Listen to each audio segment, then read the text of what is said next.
মোৰ প্ৰথম প্ৰশ্নটো হৈছে আপুনি মোৰ প্ৰথম প্ৰশ্নটো হৈছে আপোনালৈ যে আমি যেতিয়া আপোনাক আমাৰ অনুষ্ঠানলৈ স্বাগতম জনালো তেতিয়া আমি আপোনাক ক'লো যে আমাৰ সৈতে আছে আটাচু নেতা মিলন বুঢ়াগোহাঁই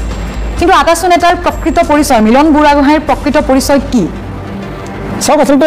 মিলন বুঢ়াগোহাঁই বুলি কোৱাৰ লগে লগে আজি প্ৰেক্ষাপটত আটাচু বুলি ক'লে চিনি পায় আৰু সামাজিক জীৱনত আচলতে টাইম ছাত্ৰ সন্থাত যেতিয়াৰ পৰা আমি অংশগ্ৰহণ কৰিছোঁ তেতিয়াৰ পৰা নিজকে মিলন হিচাপে চিনাকি দিবলৈ যত্ন কৰিছোঁ আৰু হয় আমি নিজৰ ব্যক্তিগত খণ্ডত বহুতো কাম কৰিছোঁ যদিও কিন্তু ৰাইজৰ মাজত টাইম ছাত্ৰ সন্থা হিচাপে সভাপতি হিচাপে চিনাকি বা টাইম ছাত্ৰ সন্থাৰ কৰ্মী হিচাপে চিনাকি কিন্তু সেয়াই প্ৰকৃত আজিৰ প্ৰেক্ষাপটত পৰিচয় নিজৰ পৰিচয় অন্যান্য দিশত যিমানেই দিবলৈ চেষ্টা নকৰোঁ কিয় কিন্তু ৰাইজে টাইম ছাত্ৰ সন্থা বুলি আমাৰ পিঠিত আচলতে এটা লেভেল লগাই দিছে আৰু আমিও সেইমতে ৰাইজৰ কাম কৰিছোঁ কাৰণে চিনাকি প্ৰথম পৰিচয় টাইম ছাত্ৰ সন্থাৰ মিলন বুঢ়াগোহাঁই সভাপতি এই চিনাকি আজি প্ৰেক্ষাপটত আটাচুৰ সভাপতি মিলন বুঢ়াগোহাঁই আপুনি নিজকে সেই বুলি চিনাকি দি আপোনাৰ এটা পৰিচয় কিন্তু আটাচুৰ আৰু এজন সভাপতি আছে হয় কোনজন প্ৰকৃত সভাপতি চাওক আচলতে জাতিৰ কাৰণে কাম কৰিবলৈ যাওঁতে কিছুমান ক্ষেত্ৰত আমি দেখিবলৈ পাওঁ যে ককাই ভাইৰ মাজত কিছু মনোমালিন্য থাকে আৰু এনেকুৱা কথা নাই যে এটা জনগোষ্ঠীৰ এজন ব্যক্তি কেৱল জনগোষ্ঠীটোৰ কাৰণে কাম কৰিব উত্তৰণ ঘটাব পাৰিব তেনেকুৱা কথা নহয় আজি গতিকে আমাৰ প্ৰেক্ষাপটত আজি সামাজিকভাৱে হওক বা যিকোনো প্ৰেক্ষাপটত টাইম ছাত্ৰ সন্থাৰ অন্যজনৰ কথাটো নাম আহি পৰে আমি কোৱা নাই যে তেখেতে কাম কৰা নাই কিন্তু প্ৰকৃতপক্ষত আচলতে ৰাইজে যাক চিনাকি দিছে আৰু টাইম ছাত্ৰ সন্থাৰ যিসকলে আচলতে যাৰ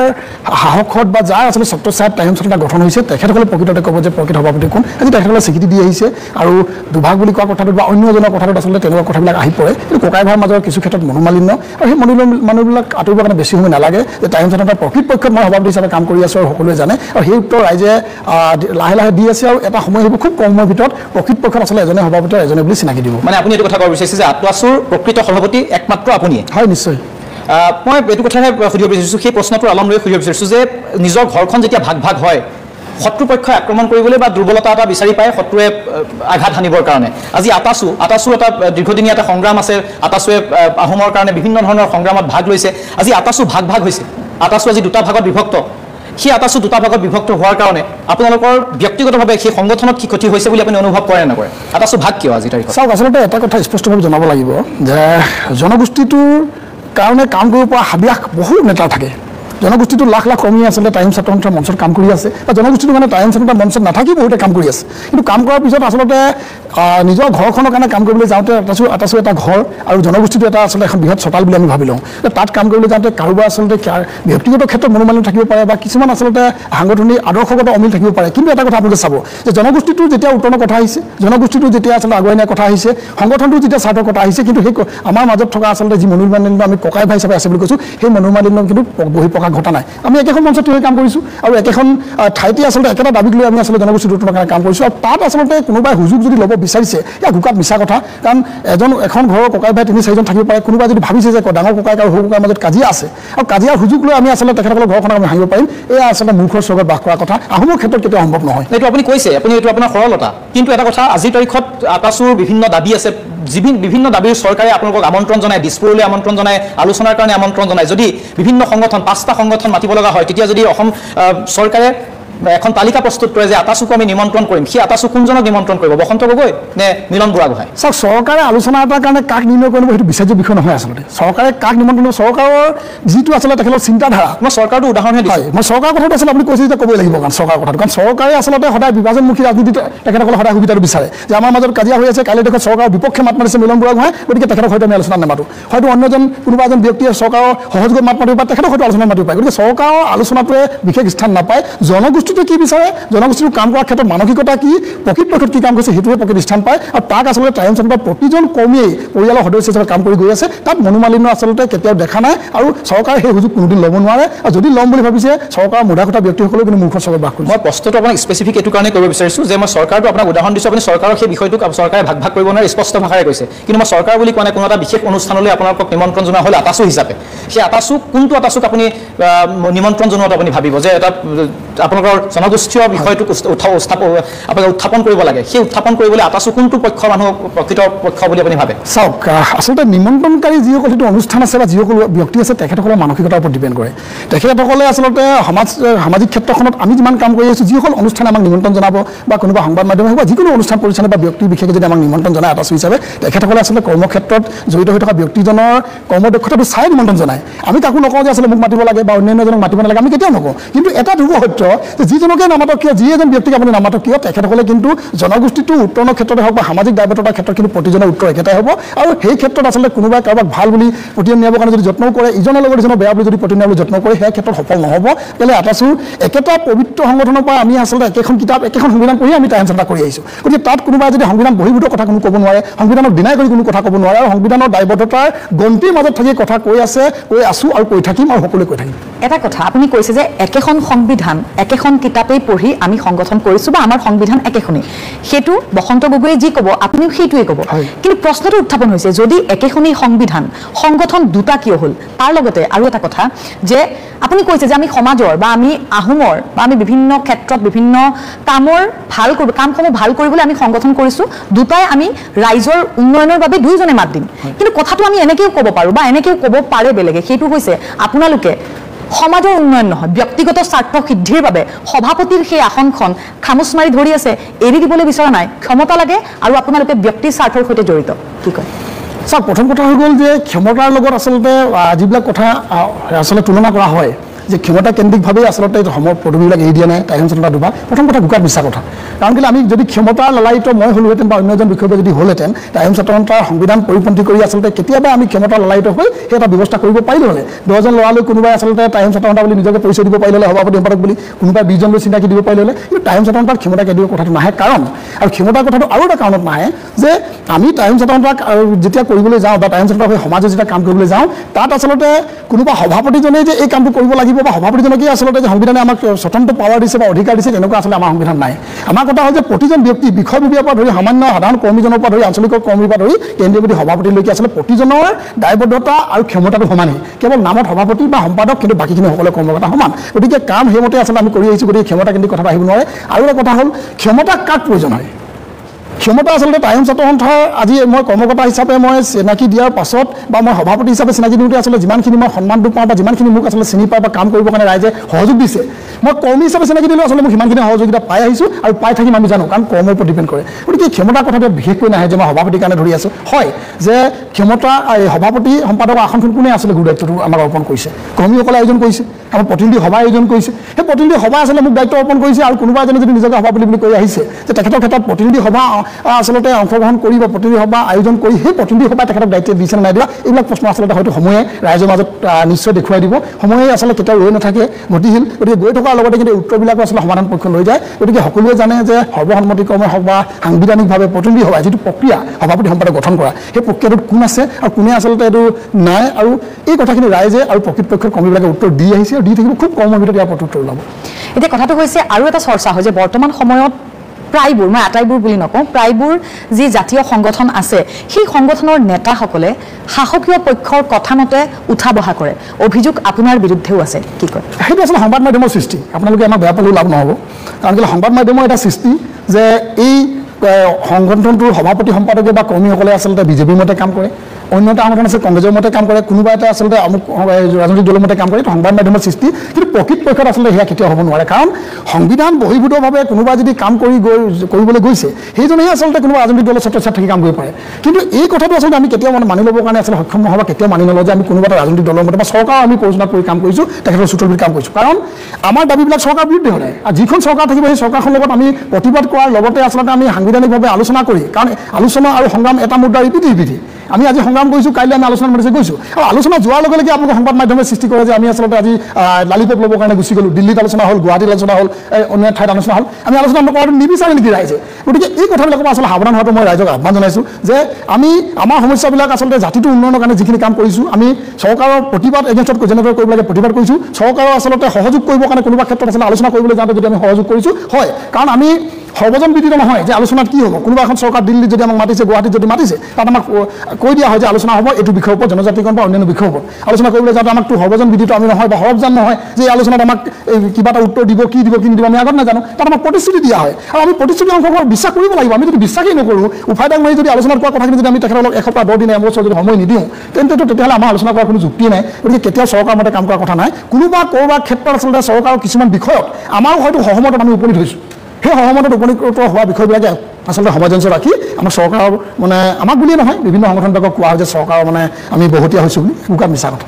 সংবাদ মাধ্যমৰ ওপৰত আপুনি এটা অভিযোগ আনিছে যে যিটো এটা সংবাদ মাধ্যমৰ সৃষ্টি বুলি কৈছে যে ৰাজনৈতিক নেতাৰ কথাত উঠা বহা কৰাটো সংবাদ মাধ্যমৰ সৃষ্টি 2024 চনৰ লোকসভা নিৰ্বাচনৰ পূৰ্বে আপোনাৰ এটা ফোন টেপ ভাইৰেল হৈছিল সেই এজন লাচিত গগৈ নামৰ এজন বিজেপি নেতাৰ সৈতে আপোনাৰ কথোপকথন ভাইৰেল হৈছিল আৰু তাত আপুনি টিকট দিয়া নিদিয়াক লৈ আপোনাৰ প্ৰসংগ এটা উত্থাপন হৈছিল আৰু যাৰ কাৰণে যিটো আটাচুৰ মাজত যিটো বিভাজন আহিছিল সেই বিভাজনৰ মূল কাৰণ সেই ফোন টেপিংটো সংবাদ মাধ্যমে বজাইছে হয় কিন্তু ফোন টেপিংটোত আপোনাৰ ভাষ্য তাত আপোনাৰ কণ্ঠ থকাটো স্পষ্ট ৰূপত প্ৰকাশ পোৱা বুলি ইতিমধ্যে যিহেতু সকলোৰে হাতে হাতে ফোন টেপিং আহিছিল সেই ফোন টেপিঙত আপুনি বসন্ত যি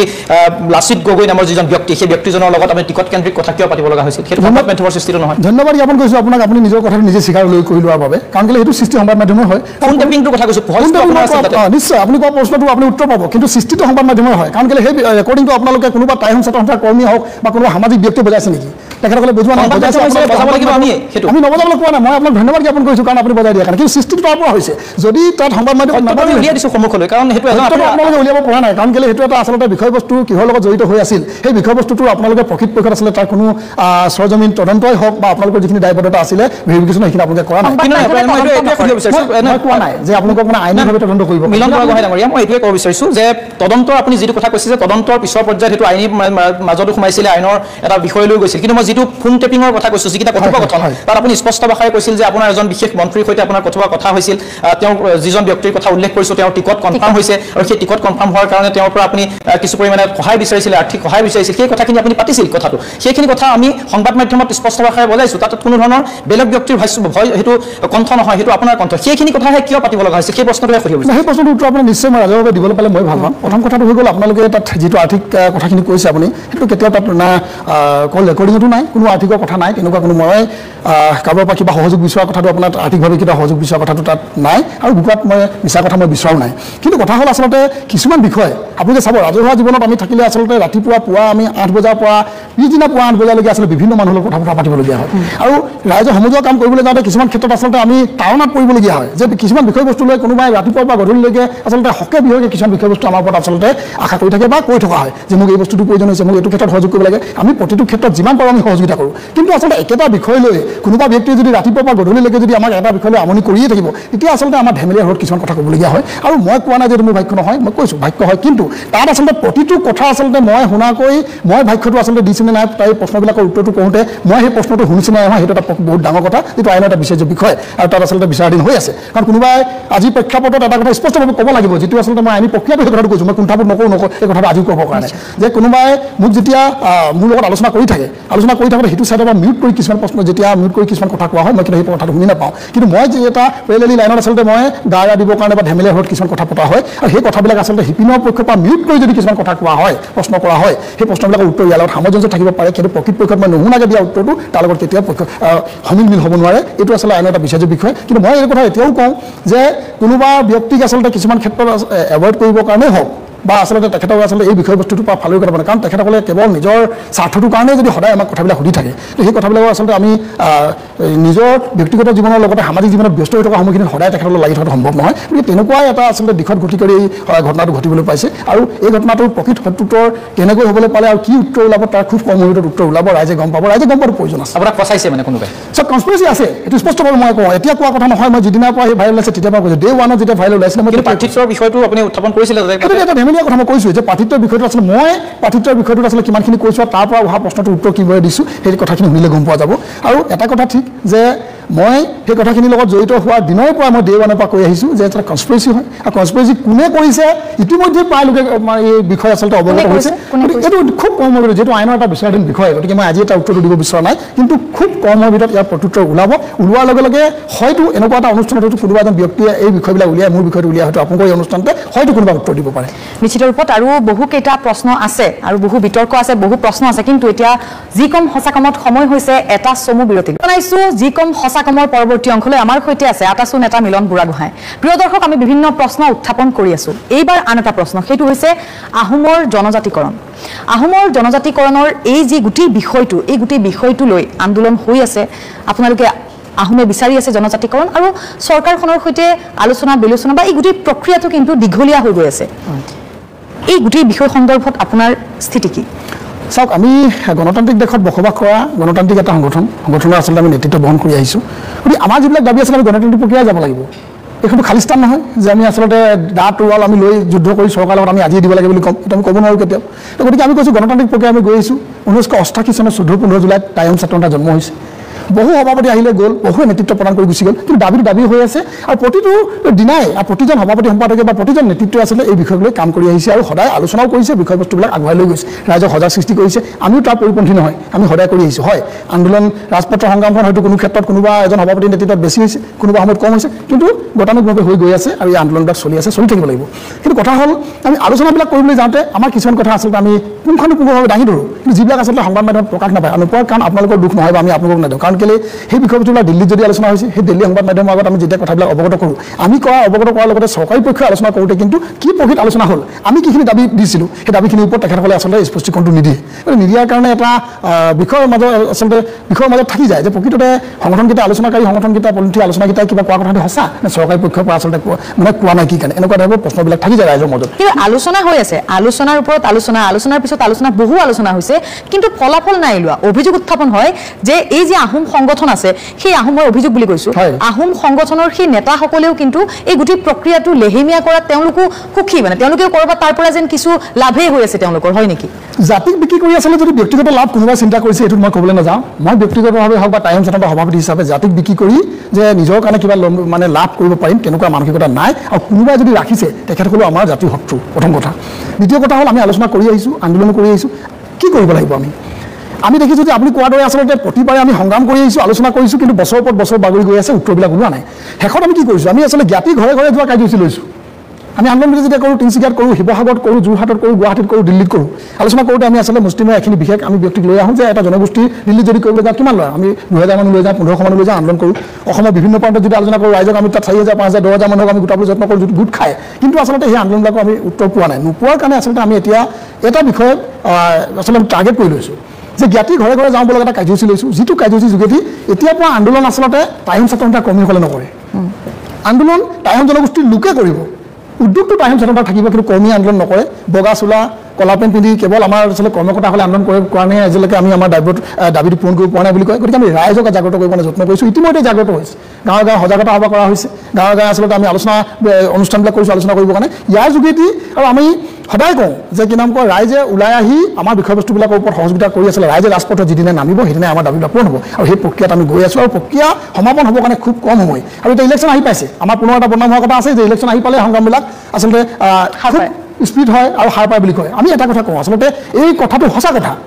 আমি আন্দোলন প্ৰতিটো বছৰে আমি বছৰটো প্ৰতিটো দিনাই কৰোঁ কিন্তু আন্দোলন আমি ইলেকশ্যন আহি পালে আচলতে নিৰ্বাচন আহি পালে আমি বেছিকৈ কৰোঁ এইটো সঁচা কথা কাৰণ কিন্তু মানুহবিলাকে কোৱাৰ ধৰণটো বা কোনোবাই আচলতে ইয়াক প্ৰকাশ কৰাৰ ধৰণটো বেলেগ যে দেখুৱাব বিচাৰে যে ইলেকশ্যন আহি পাইছে লিডাৰসকলে আন্দোলন কৰিছে নিজৰ বেনিফিট ল'ব এইটো নহয় কাৰণ ইলেকশ্যনৰ সময়ত আমি এইকাৰণে আচলতে জোৰদাৰ আন্দোলন কৰিবলগীয়া হয় কাৰণ এইটো সময়ত আমাৰ হাতত আমাৰ ৰাইজৰ হাতত বলটো থাকে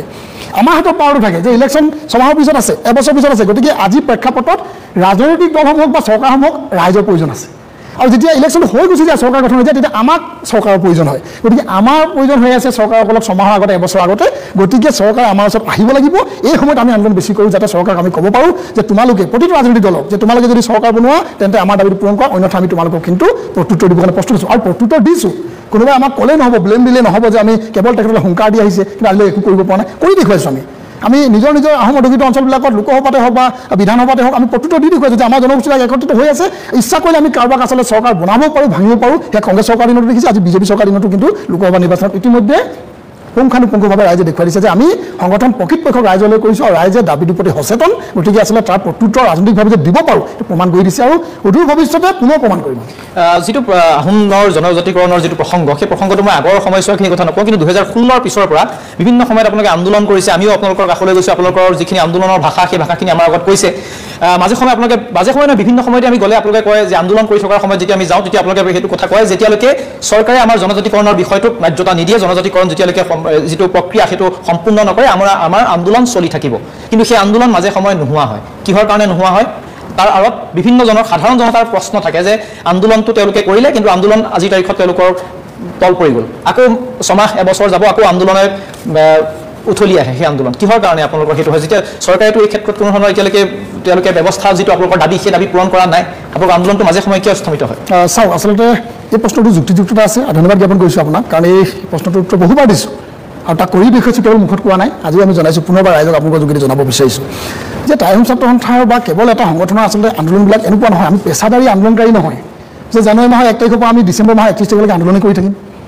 ৰাইজকো আমি আচলতে জানুৱাৰী মাহৰ 1 তাৰিখৰ পৰা 31 ডিচেম্বৰলৈকে আমি তেখেতসকলক কেৱল আন্দোলন কৰাই থাকিম ব্যক্তিগত জীৱনটো নাই নেকি ৰাইজৰ অৰ্থনৈতিক দিশ নাই নেকি সামাজিক জীৱন নাই নেকি গতিকে এই বিষয়বস্তুবিলাক আমি গুৰুত্ব দিবলগীয়া হয় কাৰণ পেটত গাঁঠি মাৰি ভোকত থাকি আন্দোলন কেতিয়াও নহয় বছৰটোৰ কাৰণে আচলতে ধান চপাই ল'ব লাগিব খেতি আয়োজন কৰি ল'ব লাগিব সেইখিনি খেতি এটা পিৰিয়ড গুচি যায় ধান ৰুব লাগিব এটা পিৰিয়ড গুচি যায় 2 মাহ 3 মাহৰ বা 1.5 মাহ 2 মাহৰ সময় এটা গুচি যায় সেই সময়খিনিত আন্দোলনটো খন্তেক স্থিমিত হয় ধান কাটিবলৈ হয় কাটি আচলতে যেতিয়ালৈকে চপাই লয় সোণগুটি যেতিয়ালৈকে চপাই নলয় পেটত আচলতে ভোক লগা পজিশ্যনটো আহিলে যাতে আমি দাইল নাখালেও আমি আচলতে কেৱল ভাতকেইটা খাই যাতে থাকিব তাৰ ব্যৱস্থাটো যেতিয়ালৈকে কৰি নলয় সেই সময়খিনি আমি আচলতে ৰাইজৰ লগত আমি থাকিব লাগিব নিজেও হয় আমি আজি খেতি নিজৰ ঘৰত খেতি আছে কৰোঁ যদিও নিজে আমি নকৰোঁ তো অপ্ৰিয় সত্য যে আমি কোনোবা ৰাইজৰ লগত মিলি কৰোঁ বা ৰাইজে কৰে আমি তাত সহযোগিতা আগবঢ়াওঁ কিন্তু খেতিৰ লগত জড়িত আমি আচলতে গতিকে সেই সময়খিনিত আমি আন্দোলনটো স্থিমিত হ'ব লাগিব বা শ্ল' হ'ব লাগিব কিন্তু তাৰ বাকী সময়খিনিত আচলতে আমি আন্দোলন কৰি আহিছোঁ গাঁৱে গাঁৱে আন্দোলন হৈ আছে সজাগতা সভা হৈ আছে বা ৰাইজৰ লগত আলোচনা কৰাৰো এটা প্ৰক্ৰিয়া চলি আছে সেইটো এটা আন্দোলন কেৱল দিল্লী দিছপুৰত আচলতে আহি ধৰ্ণাটো দি 1000 মানুহ উলিয়াই হেংদাংখন হাতত লৈ চৰকাৰৰ বিৰুদ্ধে জিন্দাবাদ মুৰ্দাবাদ দিয়াটোৱে কেৱল আন্দোলন নহয় কেতিয়া আন্দোলন এইটো আচলতে সেই মেনেজ যে নাই হোৱা আমি আন্দোলন যে হৈ আছে তাত প্ৰত্যুত্তৰ এইটো দিছোঁ যে আমি কেৱল মানে দিল্লীত আহিলৈ দিছপুৰত আহিলৈ 1000-2000 মানুহ লৈ হেংদাংখন হাতত লৈ বা প্লে কাৰ্ডখন হাতত লৈ জিন্দাবাদ মুৰ্দাবাদ ধ্বনি দি থকাটোৱে যদি আন্দোলন বুলি কোনোবাই যদি স্বীকৃতি দিব বিচাৰিছে সেই আন্দোলন স্থিমিত হৈছে মই স্বীকাৰ কৰিছোঁ সেই আন্দোলন স্থিমিত হৈছে কাৰণ আমি দেখিছোঁ যে আমি ৰাজপথত 1000 মানুহ লৈ দিছপুৰত যদি আমি 2 দিন হালা কৰি আছোঁ 5 দিনৰ কাৰণে সময় নষ্ট কৰি আমি 2 দিন হালা কৰিছোঁ ঠিক হৈছে খুব আন্দোলন হৈছে কিন্তু সেই আন্দোলনটোৱে কিমান উত্তৰ প্ৰভাৱ পেলাইছে তাৰ আমি আচলতে সমীক্ষা চলাই চাইছোঁ সমীক্ষা চলাই দেখিছোঁ যে ইয়াত আন্দোলন কৰাৰ সমীক্ষাটোৰ ওপৰত ভিত্তি কৰি আমি দেখিছোঁ ইয়াত 5 দিন নষ্ট কৰাৰ লগতে কিন্তু আমি গাঁৱত গ'লে 10 দিন সময় নষ্ট কৰিব লাগিব গাঁৱে গাঁৱে যাব লাগিব প্ৰতিজন আহোম জনগোষ্ঠীৰ ব্যক্তিক বুজাব লাগিব যে টাইম ছাত্ৰ সন্থাই জনজাতিকৰণ আচলতে পোৱাৰ পাছত এইবিলাকে নহ'ব আৰু জনজাতিকৰণ বিচাৰিলে অসমৰ সুৰক্ষিত ভৱিষ্যত থাকিব গতিকে এই কথাবিলাক আচলতে বুজাই থকাটো এটা সংগ্ৰাম মানে মেনেজ নহয় নেতা নহয় ধৰণৰ কথা 100% নহয় আৰু কোনোদিন আচলতে কেৱল টাইম ছাত্ৰ বুলি নহয় মই টাইম ছাত্ৰ আছোঁ কাৰণে মই কৈছোঁ টাইম ছাত্ৰ এজনো কৰ্মীক আচলতে মেনেজ কৰিব নোৱাৰে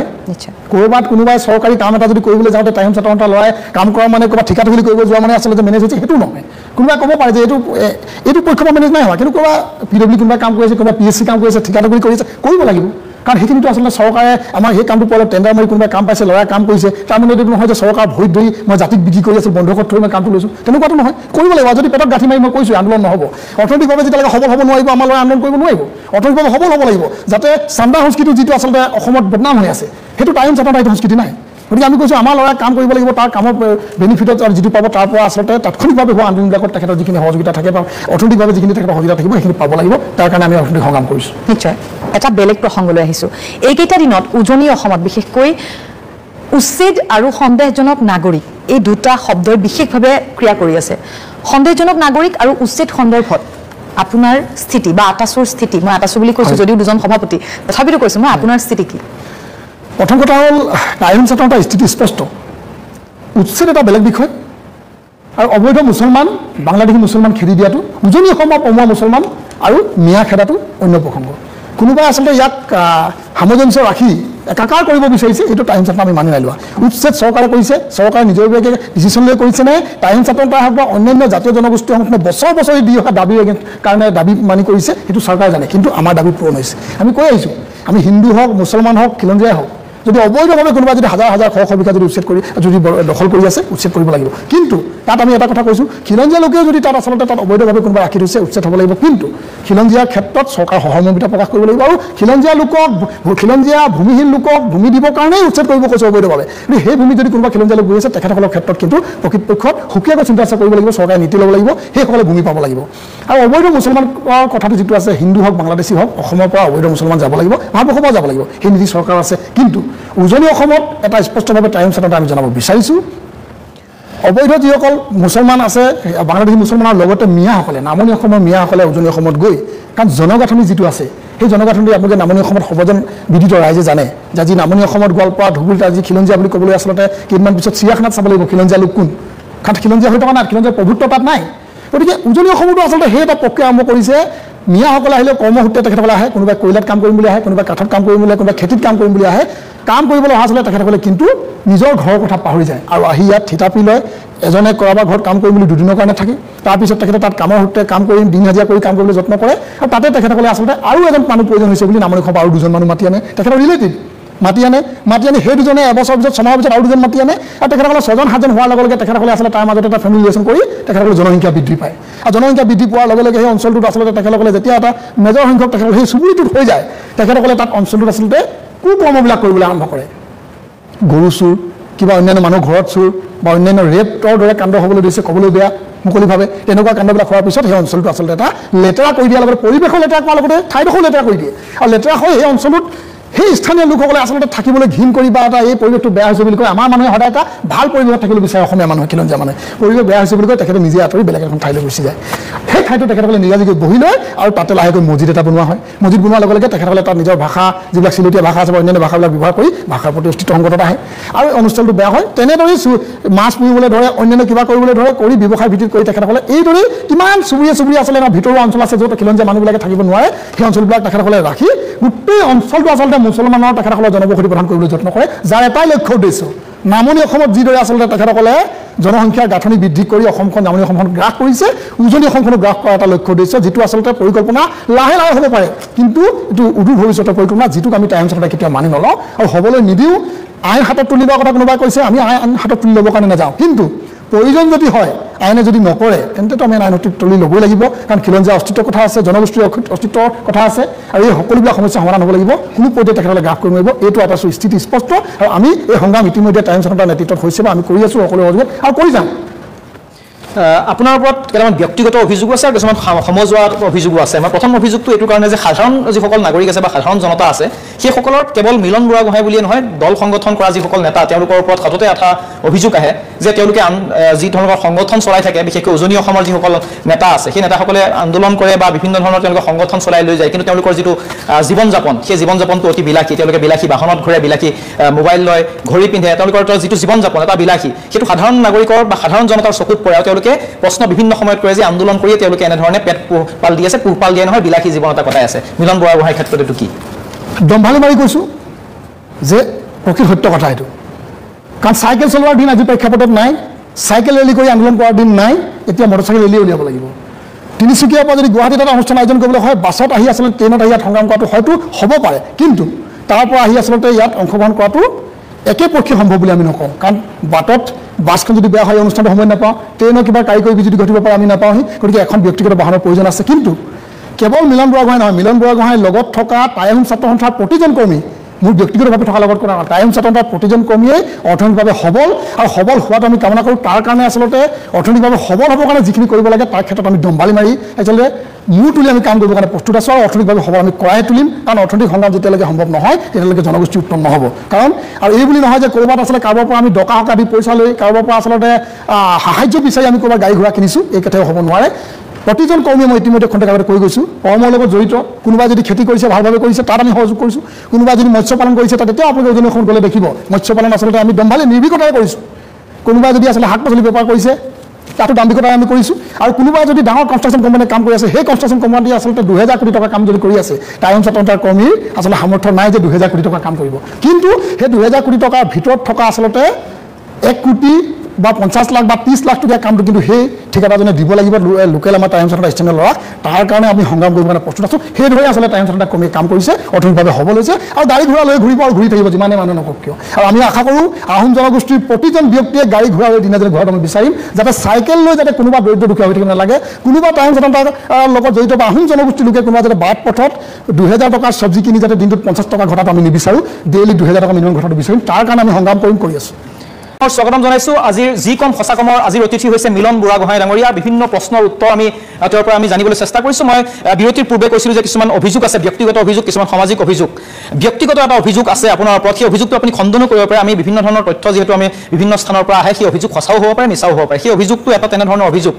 যে আপোনাৰ যি স্থানীয় অঞ্চল আছে সেই স্থানীয় অঞ্চলত আপুনি লটাৰী কেলেংকাৰী কৰাৰ এটা অভিযোগ আপোনাৰ ওপৰত আহিছে বুলি আমাৰ হাতত তথ্য তেনেধৰণৰ আমি খবৰ পাইছোঁ যে লটাৰী কেলেংকাৰীত আপুনি জড়িত যাৰ কাৰণে আপুনি জামিন লৈ থাকিব লগা হৈছে কথাটো কিমান দূৰ সত্য আৰু ইয়াৰ আঁৰত কি আচলতে বিষয়টো 200% অশুদ্ধ 100% নহয় 200% অশুদ্ধ যিখন লটাৰী খেলক লৈ আচলতে মোৰ নামটো কোনোবা কনস্পিৰেচি কৰি আচলতে মোক সংযোগ কৰিব বিচাৰিছিলে তেখেতসকল সাৰ্থক হ'ল বুলি মই নকওঁ এটা প্ৰেক্ষাপটত মোৰ নামটো আচলতে বদনাম কৰিবৰ কাৰণে সাৰ্থক হ'ল আৰু হাতী গৈ থাকোঁতে কুকুৰে আচলতে জোকাবলৈ চেষ্টা কৰে মই এনেকুৱা এটা হাতী আচলতে প্ৰকৃত হাতীয়ে যদি কুকুৰে ভোকা দেখি এবাৰ হুংডাল ঘূৰাই চাব পাৰে মই কিন্তু এনেকুৱা এটা হাতী যে মই কুকুৰটোৰ ফালে ঘূৰি নাচাওঁ তেখেতক বাধা দিয়াটো দূৰৰে কথা মই ঘূৰি নাচাওঁ আৰু এইটো তেনেকুৱা এটা কেলেংকাৰীৰ লগত জড়িত কৰাব বিচাৰিছিলে মই স্পষ্টভাৱে 1 মিনিটৰ ভিতৰত কথাখিনি কৈ দিব বিচাৰোঁ যিটো আচলতে মই ইতিমধ্যেই সামাজিক মাধ্যমত কৈছোঁ যিখন লটাৰী আচলতে আমাৰ তাত অবৈধভাৱে খেলাইছিলে এটা গ্ৰুপে প্ৰথম আপোনালোকে আজি ফেচবুকত যদি বিচাৰে বা নিউজত যদি বিচাৰে প্ৰথম কমপ্লেইন কৰা মানুহটো বা তাৰ বিৰোধিতা কৰা মানুহটো টাইমছ এণ্ড মিলন বুঢ়াগোহাঁই আপোনালোকৰ হয়তো সংবাদ মাধ্যমতো বাজিছে এই সময়ত নিউজ মই প্ৰথম যেতিয়া কেলেংকাৰী কথাটো অহা নাই আমি শুনিবলৈ পাইছিলোঁ যে তাত এখন লটাৰী খেলাইছে যিটো ৰেজিষ্ট্ৰেশ্যন হোৱা নাই ৰেজিষ্টাৰ নকৰাকৈ সেই কমিটিখনৰ ৰেজিষ্ট্ৰেশ্যন নাই অন্যান্য কিবা কিবি অসুবিধা আছিলে বা বদনাম আছিলে গতিকে মই প্ৰথম বিৰোধ কৰিছিলোঁ বিৰোধ কৰাৰ পাছত আমি দেখিবলৈ পালোঁ যে তাতে লটাৰীখন খেলোৱাৰ লগত আমাৰ টাইম ছাত্ৰ সন্থাৰ কৰ্মী কেইজনমানৰ ওচৰলৈ আচলতে সেই লটাৰীৰ লগত জড়িত খেলাবলৈ জড়িত কমিটিৰ কেইজনমান ব্যক্তি আমাৰ স্থানীয় ল'ৰা তেখেতসকলে আহি টাইম ছাত্ৰক কৈছিলে যে আমি আচলতে নামঘৰৰ উন্নয়নৰ কাৰণে বা স্থানটোৰ উন্নয়নৰ কাৰণে বা টাইম ছাত্ৰ সন্থাৰ ইয়াত যিটো অফিচ আছে বা যিকোনো আচলতে যিবিলাক আমাৰ ইয়াত সামাজিক অনুষ্ঠান আছে সেইবিলাকত আমি সহযোগিতা কৰিম আৰু ইয়াৰ বেনিফিট যিটো হ'ব বেনিফিটেদি আমি সামাজিক কামত লগাম গতিকে বিশেষ তেনেকুৱা আচলতে অসুবিধা নাই লটাৰীখন আপুনি খেলাব পৰা অৱস্থা যদি আপোনালোকে সকলোৱে সহযোগ কৰে প্ৰশাসনিক দিশলৈ যদি কথা পাতি দিয়ে বা সকলোৱে যদি আমি যাওঁ ৰাইজৰ সহযোগিতা যদি পাওঁ আমি খেলাম বুলি কৈছিলে আপোনালোকে প্ৰকৃতপক্ষে যদি নামঘৰ আপোনালোকে উন্নয়ন কৰিব বিচাৰিছে গাঁওখন উন্নয়ন কৰিব বিচাৰিছে আপোনালোকে প্ৰশাসনৰ লগত যোগাযোগ কৰক আৰু প্ৰশাসনৰ লগত টাইম ছাত্ৰ মোৰে সতীৰ্থ দুই এজনে নি প্ৰশাসনৰ লগত কথা পতাই দিছিলে কথা পতাবলৈ যাওঁতে তেখেতসকলৰ মাজত কি কথা পাতিলে নাই পতা তেখেতসকলে জানে কিন্তু তাৰ পিছত আমি দেখিব পালোঁ যে লটাৰী খেলখন কিন্তু মই খবৰ লৈছিলোঁ তেওঁ ক'লে যে প্ৰশাসনৰ অনুমোদন আছে আৰু অনুমোদনৰ কপি মই ইচ্ছা কৰিলে আচলতে আজি লৈ নাই অহা সেই কপিটো মই নিজে চকুৰে চাইছোঁ তিনিচুকীয়া জিলা প্ৰশাসনৰ অনুমোদন থকা আচলতে খেলাবৰ কাৰণে অনুমোদন দিয়া এখন লটাৰী খেল মই অনুমোদন চোৱাৰ পিছত মই আমাৰ কৰ্মীসকলক কৈছোঁ যে তেতিয়াহ'লেতো আপত্তি নাই প্ৰশাসনে যেতিয়া অনুমোদন দিছে আমাৰ যেতিয়া সামাজিক যেতিয়া অনুষ্ঠান উন্নয়ন হ'ব গতিকে তোমালোকে তাত কিবা থাকিলে জনাব পাৰা সেই বিষয়বস্তুটো আচলতে কোনোবাই কি তেখেতসকলৰ পাঠ চকুৰ পৰিলা লটাৰী খেলৰ খেলুৱা যিটো আচলতে উদ্যোগকাৰী আছিলে তেখেতসকলৰ নিজৰ মাজত কিবা এটা মনোমালিন্য বা অন্যান্য এটা উদ্যোক্তাসকল আছিলে উদ্যোক্তাসকলৰ নিজৰ মাজত মনোমালিন্যৰ কাৰণে সেই লটাৰী খেলখন আচলতে পুনৰ খেলাব নালাগে বুলি কৈ আচলতে অনুমোদনটো বাতিল কৰিবৰ কাৰণে কোনোবা আপিল কৰিলে সেইটো মই জ্ঞাত নাছিলোঁ পিছত শুনিবলৈ পালোঁ যে এদিন কৈছে যে এইখন বোলে মই শুনিবলৈ পালোঁ মই এইখন বোলে অবৈধভাৱে খেল খেলোৱা হৈছে তাত মই তেতিয়া মোক কোনোবাই প্ৰশ্ন সুধিছে মই স্পষ্টভাৱে কৈছোঁ যে মই প্ৰশাসনৰ অনুমতি মোৰ ওচৰলৈ আহিছিলে আৰু মই বিৰুদ্ধাচৰণ প্ৰথম কৰিছিলোঁ মই বিৰুদ্ধাচৰণ কৰাৰ কাৰণেই আচলতে প্ৰশাসনৰ পৰা অনুমতি মোৰ ল'ৰা সহযোগত আনিছে আৰু গতিকে প্ৰশাসনৰ সহযোগ দিয়াৰ পিছত পাৰ্মিশ্যন দিয়াৰ পিছত মই কোন হয় গতিকে মই তাত মই পক্ষপাত কৈছোঁ যে এখন খেলাব লাগে গাঁও উন্নয়নৰ কথা হৈছে কিন্তু একো তেনেকুৱা দুৰ্ঘটনা গাঁৱৰ ভিতৰতে আচলতে খেলখন হ'ব বুলি তেখেতসকলে কৈছিলে হয় আৰু সেইটো দেখাৰ পিছত আমি দেখিলোঁ যে নিজৰ মাজত মনোমালিন্য লাগি যে এটা নতুন বিষয়লৈ গতি কৰি তেখেতসকলে যে সেইখন অনুমতি বাতিল কৰালে সেইটো মোৰ কিন্তু জ্ঞাত নহয় তেতিয়া আচলতে মোৰ নামটো সন্মুখ আহি গ'ল যে কোনোবাই লটাৰী খেলাৰ লগত মিলন বুঢ়াগোহাঁই অবৈধভাৱে খেলাইছে মই অবৈধভাৱে খেলাৰ লটাৰী বিৰোধিতাও কৰিছোঁ আৰু সন্মতি অনাৰ পিছত যিখন আচলতে পাৰ্মিশ্যন অনাৰ পিছত মই সহযোগিতা কৰিছোঁ আৰু সেই সহযোগিতাটোকে আচলতে কোনোবাই কনস্পিৰেচি কৰি মোক সামাজিকভাৱে যিহেতু স্থানীয় অঞ্চলটোত মোৰ বৰ এটা বহুত ডাঙৰ নাম আছে বুলি মই নকওঁ 100% লোকে ভাল পায় বুলি নকওঁ কিন্তু অন্ততঃ মানুহখিনিয়ে ভাল পায় তো গতিকে তাৰ কাৰণে আচলতে এটা সামাজিকভাৱে বা ৰাজনৈতিকভাৱে সামাজিকভাৱে মোক আচলতে নিষেধ কৰিবৰ কাৰণে পৰিকল্পনা কৰিছিলে যিটো কৰাৰ পাছত আমি গম পালোঁ যে মই তেতিয়াই গম পাইছোঁ যে প্ৰকৃততে এই আগৰ অৰ্ডাৰটো কেঞ্চেল হৈছে তেতিয়া আচলতে আমাৰ লগৰ কেইজনমান আছে যিকেইজন ল'ৰাই জড়িত হৈছিলে তেখেতসকলৰ ওপৰত এটা কেছ হৈছিলে কেছ হোৱাৰ পিছত মোক আৰক্ষী বিভাগৰ পৰা নিজে মোক ফোন কৰি কৈছে যে যিহেতু আপোনাৰ কথাটো ইয়াত কৈছে গতিকে কোনোবা কাৰোবাৰ বাকীকেইজনৰ নাম আহোঁতে আপোনাৰ নামটো সন্নিৱিষ্ট হৈছে মই কৈছোঁ মই তেতিয়াহ'লে মই একো কৰিবলগীয়া নাই কাৰণ মই জড়িত একো নহয় যেতিয়া মই এইটো বিষয়ত বুক নকৰোঁ কিন্তু শেহতীয়াকৈ লগৰজনে যেতিয়া দেখিছোঁ যে তেখেতসকলে আচলতে জামিনৰ কাৰণে এপ্লাই কৰিলে যে এটা বদনাম হোৱাত কৰি তেতিয়া কৰোঁতে মোৰ নামটো যদি আছে মই ক'লোঁ যে মই নকৰোঁ প্ৰথমবাৰ মই কৰা নাই পিছৰবাৰ তেখেতসকলে জামিন এপ্লাই কৰি মোৰ জামিনটো তেখেতসকলে লৈছে গতিকে মই তাত ক'ৰবাত থানাত যাম বুলি বা ভয় খাই বা মই জেলত সোমাম বুলি তেনেকুৱা আচলতে বা বদনাম হ'ম বুলি ভাবি কিনে মই আচলতে তাত কথাটো গুৰুত্ব দিয়া নাছিলোঁ মই কৈছোঁ মই এনেকুৱা এটা হাবি বিশেষ বিষয়ত গুৰুত্ব নিদিওঁ কুকুৰক তো তাৰ কাৰণে আচলতে গুৰুত্ব দিয়া নাছিলোঁ শেষত জামিনত সকলো নাম যেতিয়া আছে মোৰ নাম আহিছে মই জামিন পাইছোঁ আৰু জামিন এদিনত মোক মহামান্য ন্যায়ালয়ে দিছে এদিনত কোনো মানুহক জামিন নিদিয়ে কি কাৰণে দিছে আচলতে মই তাত জড়িত নহয় কাৰণে আজিও যদি আপোনালোকে যিটো ঘটনা বা কেছটো সেইটো আচলতে কি বিষয়ত আছে মই আজিলৈকে খবৰ পোৱা নাই মই নকৰোঁ খবৰ কাৰণ কেলৈ মই তাত জড়িত নহয় আৰু মই নোহোৱা বিষয় তাত মই মোৰ গমাবলৈ নাযাওঁ হয় আৰু এটা অভিযোগ আছে সত্য আপুনি ক'ব আৰু আপুনি আছে বাবে আপোনাৰ বিৰুদ্ধে থকা অভিযোগবোৰ আমি আনিছোঁ আৰু এটা অভিযোগত আপোনাৰ নাম সাঙুৰ খাই থাকে সেইটো হৈছে সঁচা হ'ব পাৰে মিছা হ'ব পাৰে সেইটো হৈছে তেল চুৰিৰ এটা অভিযোগ যে আপুনি তেল চুৰৰ সৈতে বা তেল চুৰি কাণ্ডৰ সৈতে আপুনি জড়িত হৈছিল কিমান সঁচা কিমান মিছা এটা বাক্যত এই গোটেই আপোনাৰ প্ৰশ্নটোৰ উত্তৰটো মই শেষ কৰি দিম কাৰণ এইটো বিষয়টো মই আৰু ক'বলগীয়া মন নাই কাৰণ তেলৰ কি ঘটনা ঘটিছে কি জড়িত হৈ আছে তাৰ আজিলৈকে কোনো বিষয়বস্তু মোৰ লগত কোনো আলোচনা কৰা নাই মই নাজানো আপুনি শুনিছে নেকি শুনিছোঁ মই নিউজত দেখিছোঁ যে মোৰ গাড়ীখন দেখুওৱা হৈছে মোৰ কথা কোৱা হৈছে কিন্তু কি দেখুৱাইছে মই চাইছোঁ নিউজত দেখি মোৰ হাঁহি উঠিছে যে তেল চুৰৰ লগত জড়িত ব্যক্তিকেইজনৰ লগত মোৰ ফুৰিবলৈ যোৱা বা ক'ৰবাত আমি একেলগে থকা চাহ খোৱা ফটো দেখুৱাইছে মই খুব ভাল পাইছোঁ কাৰণ কেলৈ মই তেল চুৰ নালাগে সোণ চুৰ পৃথিৱী যিয়ে চুৰ নহওক লাগে ব্যক্তিগত হিচাপে কোনোবা মানুহজনক চিনি পোৱাৰ মোৰ ভুল হ'ব নোৱাৰে আজি মই কাৰোবাৰ এজন ব্যক্তিগত মানুহ মই লগত লৈ ঘূৰি ফুৰিছোঁ মই চিনি পাওঁ তেখেতৰ ভিতৰত তেল চুৰ কৰিছে নে সোণ চুৰ কৰিছে মইতো নাজানো নিউজত অহাৰ পিছতে গম পাইছোঁ বা ৰাইজে কোৱাৰ পিছত মই গম পাইছোঁ যে তাৰ লগত জড়িত গতিকে তাৰপিছত মই যদি প্ৰকৃততে তেখেতৰ লগত থকা কাৰণে মোৰ বদনাম যদি হয় মই তেখেতৰ পৰা ফালৰি কৰিছোঁ তাৰপিছত থকা নাই ইমানটোৱে বিষয় আৰু কেনেকৈ কি নাম মোক ক'ৰ কি বিষয়ক লৈ জড়িত কৰিছে নাজানো সামাজিকভাৱে মোক আচলতে নষ্ট কৰিবৰ কাৰণে এচাম লাগি আচলতে কনস্পিৰেচি কৰি মোক আজিলৈকে পৰা নাই আৰু নোৱাৰিব কিন্তু এইটোৱে কথা যে তেল চুৰ লটাৰীৰ অভিযোগ আছে বিভিন্ন অভিযোগ বাৰে বাৰে ভাইৰেল হৈছিল ফোন টেপিংতো আপুনি ষড়যন্ত্ৰ থকা বুলি কৈছে তেল চুৰিটো ষড়যন্ত্ৰ থকা বুলি কৈছে আপুনি লটাৰী ক্ষেত্ৰতো ষড়যন্ত্ৰ আচলতে মিলন বুঢ়াগোহাঁই কিয় বাছি লৈছে মিলন বুঢ়াগোহাঁই সামাজিকভাৱে আচলতে মই প্ৰতিষ্ঠিত অঞ্চলত মই প্ৰতিষ্ঠিত কোনোবা হয়তো ৰাজনৈতিকভাৱে মোক ভয় খাব পাৰে মোৰ যিটো পৰিকল্পনা হাবিয়াস নাই কোনোবা হয়তো ভাবিব পাৰে যে আচলতে তেখেতে টাইম স্বাধীনতা থকা অৱস্থাত আচলতে জনগোষ্ঠীটোৰ উত্তৰৰ কাৰণে প্ৰকৃতপক্ষে বাছি লৈছে এনেকুৱা দুশ্চেষ্টাকৈ কোনোবা থাকিব পাৰে যে জনগোষ্ঠীৰ উত্তৰ নিবিচাৰে কোনোবা এইটো বিচাৰিব পাৰে যে আমাৰ দাবীবিলাক পূৰণ হোৱাটো নিবিচাৰে তেখেতক আচলতে সামাজিকভাৱে নিষেধ যেতিয়া কৰি দিয়া হ'ব হয়তো তেখেতসকলে সেইসকল ব্যক্তিয়ে হয়তো নেতৃত্ব লৈ জনগোষ্ঠীটোৰ কাৰণে নিজৰ ইচ্ছা অনুযায়ী কাম কৰিব পাৰিব তেনেকুৱাও হ'ব পাৰে কিন্তু গতিকে মই কৈছোঁ আৰু কোনোবা ইয়াতকৈ যদি 100 বদনাম ল'ব বিচাৰে তেতিয়াও মোক প্ৰতিহত কৰিব নোৱাৰে কাৰণ মই যিটো বিষয়ৰ লগত জড়িত নাই মই নহয় তাত মোৰ সময় নাথাকোঁ মই আজিৰ প্ৰেক্ষাপটত আপুনি যদি চাই একাংশ ৰাজনৈতিক দলৰ লগত জড়িত থকা কেইজনমান ব্যক্তিৰ বাহিৰে অন্যান্য লোকসকলে কিন্তু আমাৰ সামাজিক মাধ্যমত মোৰ বিৰুদ্ধে কমেণ্ট নিদিয়ে যিসকলে কমেণ্ট দিয়ে মই চাওঁ আৰু তেখেতসকলে এটা লাইক আৰু লাভ দি থৈ দিওঁ আৰু তেখেতৰ প্ৰফাইল যেতিয়া চাওঁ মই আমুক দল তেখেত আমুক দলৰ ছেক্ৰেটাৰী যিয়ে আপোনাৰ বিৰুদ্ধে লিখে তাক আপুনি লাভ দি মই লাভ এটা দি দিওঁ কাৰণ মই ভাবোঁ যে মৰমেহে আচলতে মৰমক জিকিব পাৰে বুলি মই ভাবোঁ তেখেতসকলে আচলতে কোনোবা এটা ৰাজনৈতিক দলৰ পাক চক্ৰত পৰি মোক আচলতে ষড়যন্ত্ৰ কৰি কাৰোবাৰ হয়তো চুটলিপিত হ'ব পাৰে বা ব্যক্তিগত স্বাৰ্থটো হ'ব পাৰে তেখেতসকলে মোক নিষেধ কৰিবৰ কাৰণে যিটো সামাজিক মাধ্যমত পোষ্ট দিয়ে বা তেখেতসকলে মোক কমেণ্টত লিখে আৰু তেখেতসকলক আচলতে মই এই লাভৰ যোগেদি মৰম দিবলৈ চেষ্টা কৰোঁ আৰু মই বুজাই দিছোঁ যে মই কাকো বেয়া নাপাওঁ আচলতে কাৰণ মই তেনেকুৱা আচলতে ব্যক্তিয়ে নহয় আৰু আপোনালোকে তেখেতসকলকো মই পুনৰবাৰ আপোনালোকৰ এই চেনেলৰ যোগেদি অনুষ্ঠানৰ যোগেদি বুজাই দিছোঁ যে আপোনালোকে ৰাজনৈতিক দলত থাকি মোক বিদ্যাচৰণ কৰি লাভ নাই ৰাইজক আপোনালোকে জনমত গঠন কৰক ৰাইজে মোক যিদিনাই ক'ব যে মই প্ৰকৃতপক্ষে জনগোষ্ঠীৰ ৰাজনীতিৰ লগত জড়িত ব্যক্তিহে আপোনাক এইটো ধ্ৰুৱ সত্য সংগঠনৰ ব্যক্তি নহয় সংগঠনৰ ব্যক্তি কোনোবা চাওক মই কৈছোঁ যে ককাই ভাইৰ মাজত বা নিজৰ মাজত 1000 কৰ্মীৰ ভিতৰত 2জন ল'ৰা গৈ পেলাই স্বাভাৱিক কাৰণ মই এনেকুৱা নহয় যে 100% ভাল পাব লাগিব কোনোবা 2জন ব্যক্তি হ'ব কিন্তু গৰিষ্ঠ সংখ্যক ৰাজনীতিৰ লগত ব্যক্তি থকা মানুহে মোক কমেণ্ট কৰে আৰু সেই কমেণ্টবিলাক মই লাভ দিওঁ যাতে আপোনালোকক মই মৰম কৰিছোঁ আৰু আপোনালোকে মোৰ ওপৰত এই লাভটো পোৱাৰ পিছত এটা চিন্তা চেতনা আপোনালোকে জগাই তোলক যে মই কি কাৰণে লাভ দিলোঁ আপোনালোকে বিষয়টো চিন্তা কৰিবলৈ যত্ন কৰক বুলি বুজাই দিলোঁ লাভ দিয়ে সামাজিক মাধ্যমত যিয়ে আপোনাৰ বিৰোধিতা কৰে তাকে আপুনি লাভ চিম্বল এটা দিয়ে এইটো এটা ডাঙৰ কথা কিন্তু আৰু বহু কথা পাতিম মিলন বুঢ়াগোহাঁই আমাৰ সৈতে আছে কিন্তু অনুষ্ঠানত সময় হৈছে আন এটা চমু বিশেষ প্ৰসংগলৈ আপোনাৰ আহিব বিচাৰিছোঁ প্ৰসংগটো হৈছে যে বৰ্তমানৰ যিখন চৰকাৰ হিমন্ত বিশ্ব শৰ্মা নেতৃত্বাধীন যিখন চৰকাৰ সেই চৰকাৰৰ দৃষ্টিভংগী বা চৰকাৰৰ প্ৰতি আপোনালোকৰ যিটো এটা